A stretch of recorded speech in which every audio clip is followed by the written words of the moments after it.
आज हम लोग कुषाण वंश की बात करेंगे और कुषाण साम्राज्य को देखेंगे। कुषाण साम्राज्य जो है वह विदेशी राजवंश का सबसे लास्ट राजवंश आता है और इसके पहले जो स्थिरता शुंग वंशों के द्वारा या पहल्लव के द्वारा स्थिरता एक कायम थी, अस्थिरता वो स्थिरता में बदल जाती है और कुषाण का साम्राज्य जो होता है, कुषाण वंश का साम्राज्य जो होता है वह भारत के काफ़ी विस्तृत क्षेत्रों पर प्रसारित होता है और ये लोग जो हैं काफ़ी प्रसिद्धि को प्राप्त करते हैं। तो सबसे पहले हम यह जान लें कि कुषाण वंश जो है वे पहल्लव के बाद आते हैं और इन्हें ही यूची और तोखड़ी भी कहा जाता है। यूची और तोखड़ी जो है वो चीन की जनजातियां होती है और कुषाणों के बारे में यह एक तथ्य है कि इनका इतिहास जो है वह भारत में नहीं वरन चाइना के इतिहासों से प्राप्त होता है और उनके अर्थात चाइना के इतिहासों में इन्हें यूची कहा जाता है और यूची जो है वे 5 कबीलों में बटे होते हैं। उन्हीं में से एक कबीला जो था वह कुषाणों का था और कुषाण जो है वे इस प्रकार कुषाण जो है वह मध्य एशिया के एक कबीले थे जो 5 कुलों में बढ़ चुके थे और उन्हीं कुलों में जो एक कुल था वह कुषाणों का था। कुषाण वंश की स्थापना कुजुल कड़फिसेस करता है और वह इसका संस्थापक होता है जिसने 15 ईस्वी में काबुल को जीता, फिर कंधार, पेशावर और आखिरकार सिंध को जीतकर कुषाण वंश की स्थापना करता है और कुजुल कड़फिसेस जो होता है इस वंश का पहला शासक होता है। कुजुल कड़फिसेस के बारे में और भी बहुत सारी तथ्य है जो इम्पोर्टेंट है, उसे भी हम जानते हुए पढ़ेंगे। एक है कि कुजुल कड़फिसेस ने तांबे के सिक्के जारी करता है और उन सिक्कों पर एक तरफ यूनानी राजा हर्मियस और दूसरी तरफ कुजुल कड़फिसेस स्वयं की आकृति खुदवाता है। तो इस प्रकार उसके सिक्कों पर सिक्के के दोनों पहलुओं पर एक यूनानी राजा हर्मियस की आकृति प्राप्त होती है और दूसरी तरफ उसकी आकृति प्राप्त होती है। यह दिखाता है कि ये दोनों राजा जो है वो साथ साथ समकालीन रहे होंगे। कुजुल कड़फिसेस ने बहुत सारी उपाधियां भी धारण करता है, जैसे उसने महाराजा धीराज की उपाधि धारण की। और कुजुल कड़फिसेस के बारे में एक और बड़ी बात है कि वह बौद्ध धर्म का अनुयायी था, वह बौद्ध धर्म को मानने वाला था। हम देखेंगे कि कुषाण वंश जो है वे अधिकतर बौद्ध धर्म को मानने वाले होते हैं, हालांकि कुछ अलग धर्मों के भी बारे में हम लोग जानेंगे। तो कुजुल कड़फिसेस ने महाराजा धीराज की उपाधि धारण की और वह बौद्ध धर्म का अनुयायी था। इसकी मृत्यु 60 ईस्वी में हो जाती है और इसी का लड़का अगला शासक जो होता है वह वीम कड़फिसेस होता है। वीम कड़फिसेस जो कुजुल कड़फिसेस का पुत्र होता है। वीम कड़फिसेस कुजुल कड़फिसेस का पुत्र था और इसने अपने वंश का वास्तविक स्थापना की, अर्थात वीम कड़फिसेस को अपने वंश का वास्तविक संस्थापक माना जाता है क्योंकि इसके समय में साम्राज्य जो होता है और भी दूर दूर तक फैलता है और साम्राज्य जो है वो सुदृढ़ता को प्राप्त करता है। इसने अपने शासनकाल में साम्राज्य को तक्षशिला, पंजाब, कश्मीर और मथुरा तक फैला दिया और इतने बड़े साम्राज्य को अपने क्षेत्र में लादा है। इसने तांबे के सिक्के तो जारी किए ही, इसके अलावा उसने सोने के सिक्के भी जारी किए जो यूनानी और खरोष्टी लिपि में लिखे गए थे। इसके सिक्कों पर एक और महत्वपूर्ण बात देखने को मिलती है, वह यह कि इसके सिक्कों पर शिव, बैल और त्रिशूल की आकृति पाई गई है। इससे हमें यह जानकारी प्राप्त होती है कि वह शैव धर्म को मानने वाला था, जबकि हम देखेंगे कि इसके अलावे जो भी कुषाण वंश के शासक होते हैं वे बौद्ध धर्म को मानने वाले होते हैं, जबकि कुजुल कड़फिसेस जो इस वंश का संस्थापक था कुषाण वंश का, उसका लड़का वीम कड़फिसेस जो होता है वह शैव धर्म को मानने वाला था, वह हिंदू धर्म को मानने वाला था। और इन सिक्कों से और भी जानकारी प्राप्त हो जाती है कि इस समय कुषाण शासक जो होते हैं, कुषाण साम्राज्य, कुषाण वंश जो होते हैं वे भारत की संस्कृति को अपनाने लगे थे। तो इससे हमें इस सारी जानकारियां जो है वो प्राप्त हो जाती है। इसके अलावे देखें तो वीम कड़फिसेस ने अपने पिता कुजुल कड़फिसेस से भी बहुत अधिक उपाधियां धारण करता है क्योंकि यह जो होता है उससे ताकतवर सिद्ध होता है। इसने महाराजा, राजा धीराज, माहेश्वर और सर्वलोकेश्वर जैसी उपाधियां धारण करता है। यह तो इस प्रकार हम इस बात को जान पाते हैं कि भीम कन्फ्यूशियस जो था वह शैव धर्म को मानता था और इसके समय में जो है भारतीयकरण होने लगा था कुषाणों का। तो इसके बाद इसकी मृत्यु जो होती है 78 ईस्वी में हो जाती है।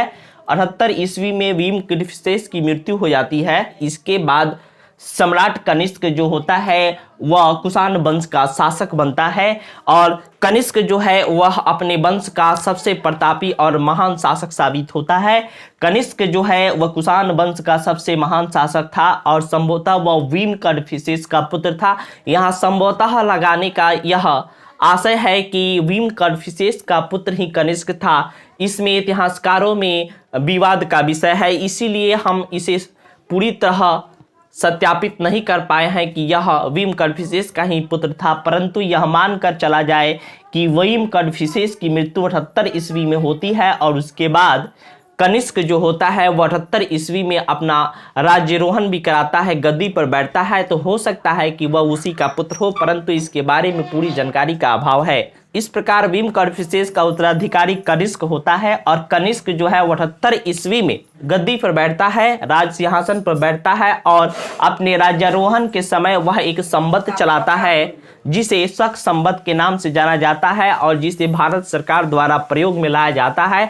और यह प्रश्न कई बार एग्जामों में पूछ लिया जाता है कि भारत में किस संवत को चलाया जाता है, तो शक संवत को चलाया जाता है। वही शक संवत जो कुषाणों का सबसे प्रसिद्ध राजा महान सम्राट कनिष्क जो होता है वह अपने राज्यारोहण के खुशी में जिस संवत को चलाया वही से शक संवत को भारत सरकार द्वारा प्रयोग में लाई जाती है। कनिष्क के प्रसिद्धि के और भी बहुत सारे कारण हैं। एक तो इसने शक संवत चलाया और दूसरा यह है कि इसी के समय में बौद्ध धर्म की चौथी संगति जो होती है वह कुंडलवन कश्मीर में बौद्ध विद्वान वसुमित्र की अध्यक्षता में होती है। इस कारण से भी कनिष्क जो है वह चर्चा का विषय बनता है। इसके अलावा कनिष्क की प्रसिद्धि यह भी है कि यह विदेशी होते हुए भी बौद्ध धर्म को अपनाता है। वह बौद्ध धर्म का अनुयायी था और वह बौद्ध धर्म के महायान संप्रदाय महायान शाखा से संबंधित था।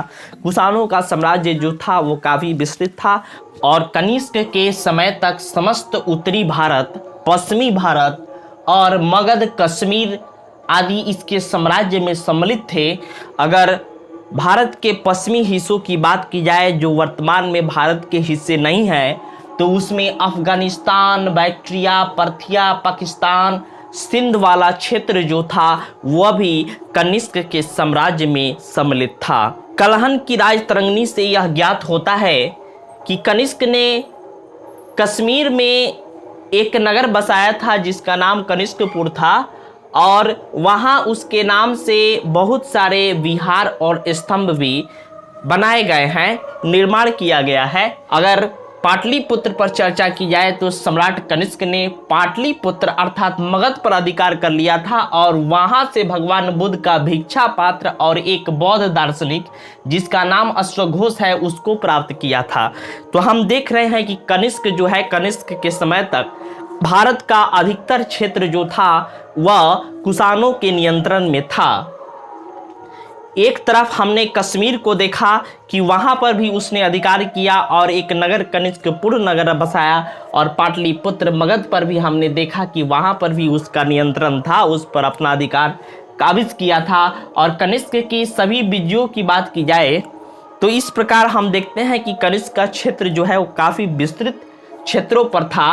और कनिष्क के यदि विजयों की चर्चा की जाए तो चीन विजय जो है वो सबसे महत्वपूर्ण है और इसमें कनिष्क ने चीन के राजा से उसने शर्त रखी थी कि वह अपनी राजकुमारी से कनिष्क का विवाह कर दे और संधि कर ले, लेकिन चीन के शासक ने यह मानने से इनकार कर दिया और दोनों के बीच में युद्ध हुआ। हालांकि कनिष्क जो है प्रथम बार पराजित होता है, परंतु द्वितीय युद्ध में वह चीन के सेनापति पान यांग को पराजित कर देता है, पूरे हांग साम्राज्य को अपने अधीन कर लेता है।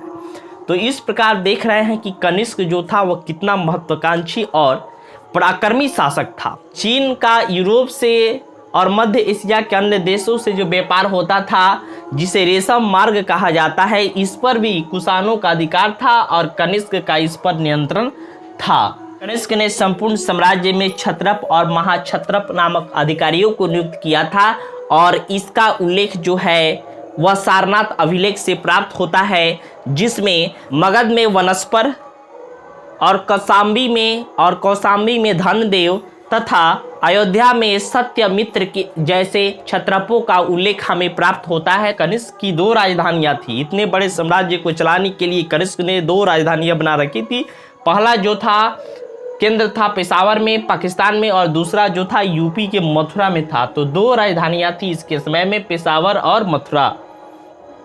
सम्राट कनिष्क को द्वितीय अशोक भी कहा जाता है, और इसलिए कहा जाता है क्योंकि अशोक के बाद ही कोई इतना बड़ा साम्राज्य जो होता है वह भारत में स्थापित होता है, इसीलिए उसे द्वितीय अशोक भी कहा जाता है। और एक और कारण है कि उसे अशोक की तुलना की गई है, वह यह है कि वह बौद्ध धर्म का अनुयायी था और उसने बौद्ध विहार और बौद्ध स्तूपों को कई जगहों पे निर्माण कार्य पूरा करवाया था। सम्राट कनिष्क की राजकीय भाषा संस्कृत थी और इसके समय में अधिकतर बौद्ध ग्रंथों का संस्कृत में अनुवाद कराया गया।